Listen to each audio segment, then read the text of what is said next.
दोस्तों नमस्कार।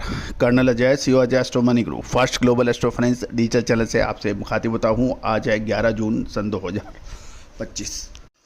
दोस्तों अजय एस्ट्रो मनी ग्रुप देश का पहला चैनल है जो ऑयल सीड्स और oil seeds and edible oils के ऊपर आपको पूरे ग्लोब की जानकारी आप तक प्रस्तुत करता है। चाहे ब्राज़ील हो, अर्जेंटीना हो, मलेशिया हो या फिर यूरोपियन बाज़ार, अमेरिकन बाज़ार, साथ साथ भारतीय बाज़ारों के बारे में आपको लगातार अपडेट और विश्लेषण देता है। दोस्तों कहा जाता है कि खाद्य तेलों का व्यापार में आज अधिकतर व्यापारी परेशान हैं, लेकिन सवाल ये उठता है कि जब 140 करोड़ से अधिक जनसंख्या जिसको खाद्य तेलों की आवश्यकता है ही है उसको आप नकार नहीं सकते, जबकि और भारत में सिर्फ 1/3 हिस्सा ही खाद्य तेलों या ऑयल सीड्स का उपलब्ध होता है, बाकी हमें इंपोर्ट करना पड़ता है। उसके बावजूद भी छोटे व मंझोले व्यापारी, छोटे व मंझोले मिलर्स वो परेशान क्यों हैं? उसका प्रमुख कारण ही है कि खाद्य तेलों में बहुत ज़बरदस्त उतार चढ़ाव और उनके पास सब कुछ होते हुए भी विश्लेषण नहीं होने की वजह से वो अक्सर हैरान और परेशान होते हैं।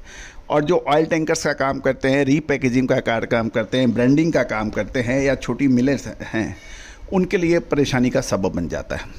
और यही वजह है कि छोटे रिटेलर्स को परेशानी नहीं है, महंगा आएगा महंगा बिकेगा, लेकिन जो होलसेलर्स हैं, रीपैकेजिंग हैं, मिलर्स हैं, उनको बड़ी परेशानियां हासिल करनी पड़ती है। और दोस्तों यही वजह है कि उनके चेहरे पे हमेशा ही परेशानियां नज़र आती हैं। कॉन्फ्रेंसेज हैं, सेमिनार्स हैं, वर्कशॉप्स हैं, दुनिया भर के टीवी चैनल्स हैं, लेकिन विश्लेषण आपको सटीक नहीं मिल पाता है। दोस्तों हमारा हर संभव प्रयास रहता है कि आप तक हर चीज़ पहुंचाएं, लेकिन ये भी तय है कि हर चीज़ निःशुल्क पहुंचाएं। तो जो एक बड़ी रिसर्च टीम का एक्सपेंडिचर है, लगातार वित्तीय भार है, वो कैसे पूरा होगा? तो दोस्तों उसके लिए उस रिसर्च को प्राप्त करने के लिए सहयोग राशि अदा करना आवश्यक है। दोस्तों भारतीय अनुसंधान पद्धति और फंडामेंटल एनालिसिस का जो अद्भुत संगम बनता है, तो उसका चमत्कार आज पूरा विश्व देख रहा है। Indonesia, Malaysia, Singapore, Brazil, Argentina, America, Europe जो कि प्रमुख खाद्य तेलों के खरीदार और विक्रेता हैं, उनको आप निश्चित मान के चलें कि आज वो भारतीय अनुसंधान पद्धति की ओर अग्रसर हो रहे हैं। आप बात करें, आपको याद होगा कि 13 मई सन 2025 को इसी चैनल पर हमने खाद्य तेलों पर सीधी बात कही थी और वो आज होता नज़र आ रहा है।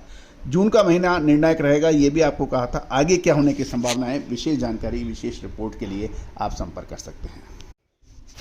दोस्तों कल मंगलवार को सीबॉट सोया तेल में मामूली बढ़त के साथ बंद हुआ। दूसरी ओर कमोडिटी फंड्स क्या कर रहे हैं, आइस कैनोला में क्या हो रहा है, यूरोपियन बाजार क्या कह रहे हैं, एशियन बाजार क्या कह रहे हैं, चाइना क्या कह रहा है, मलेशिया क्या कह रहा है, ये सारी जानकारियाँ हम इस एपिसोड में आप तक प्रस्तुत करेंगे। उम्मीद है आपको पसंद आएगा। यदि चैनल पसंद आए तो लाइक और शेयर कीजिएगा और सब्सक्राइब कीजिएगा। खबर निकल के आ रही है कि सीबॉट पर सोया तेल मामूली बढ़त के साथ बंद था, क्योंकि जुलाई 2025 बेंचमार्क कॉन्ट्रैक्ट 0.41 सेंट चढ़कर 47.79 सेंट प्रति पाउंड पर बंद हुआ। बाजार में मामूली खरीदारी और बायोडीजल की मांग में सुधार की एक उम्मीद की किरण थी, जिससे कीमतों को मामूली सपोर्ट देखने को मिला। साथ साथ कमोडिटी फंड्स ने भी लगभग 3000 कॉन्ट्रैक्ट्स की खरीदारी की, जिससे बाजारों को एक एडिशनल सपोर्ट मिलने के समाचार मिले हैं। आइस कैनोला बाजारों में सीमित हलचल देखी गई। जनवरी कैनोला 80 सेंट की मामूली गिरावट के साथ $709.20 प्रति टन पर बंद होने के समाचार हैं, जबकि नवंबर कॉन्ट्रैक्ट $2.70 घटकर $691.20 प्रति टन पर रहा। ये विशेषज्ञों का कहना यह है कि पश्चिमी कनाडा में अधिकतर इलाकों में फसल की बुआई पूरी हो चुकी है। अल्बर्टा और सस्केचेवान में हालिया बरसात से आने वाले दिनों में और बारिश के अनुमान से फसलों को बेहतर डेवलपमेंट होने की संभावना है, जो आने वाले दिनों में बाजार को प्रभावित कर सकती है।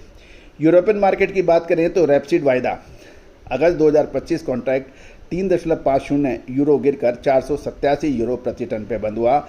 ग्लोबल मार्केट में तेल तिलहन की सप्लाई और डिमांड को लेकर अभी भी अनिश्चितता से बाजारों में दबाव देखा गया। एशियन बाजार की बात करें तो सबसे पहले चीन की बात कर लेते हैं। चीन के डलियन कमोडिटी एक्सचेंज डीसी में सोया तेल और पाम तेल में मामूली तेजी देखी गई।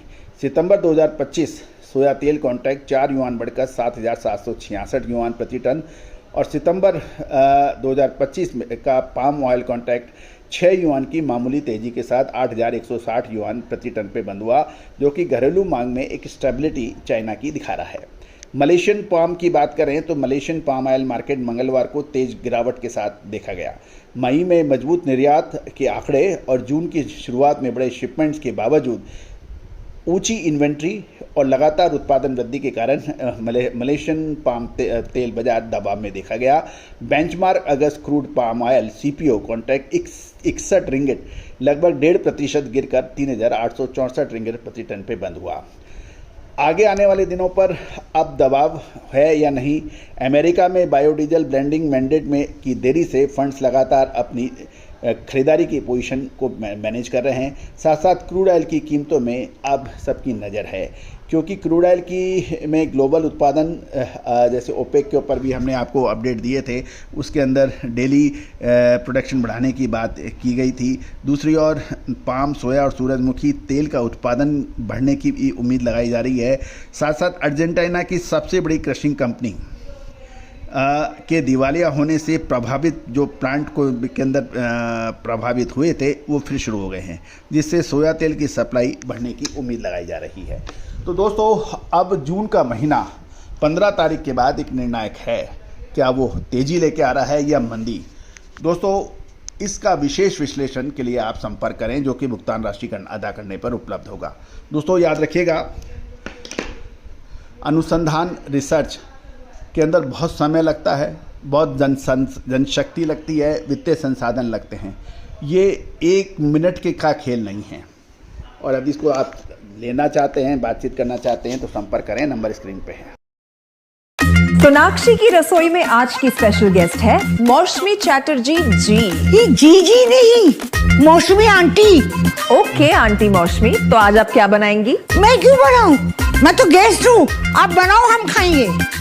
एक्टिंग में तो हिट हो, अब खाना बनाओ सुपर हिट। ठाट से बनाऊंगी खाना, है ना द बेस्ट एवरीडे मसाला। आओ बनाते हैं मसालेदार छोले। छोले हर रोज के करी में एवरीडे मसाले, शाही बिरयानी में स्वाद का जायका। पटल पोस्तो और शोषे इलिश भापा।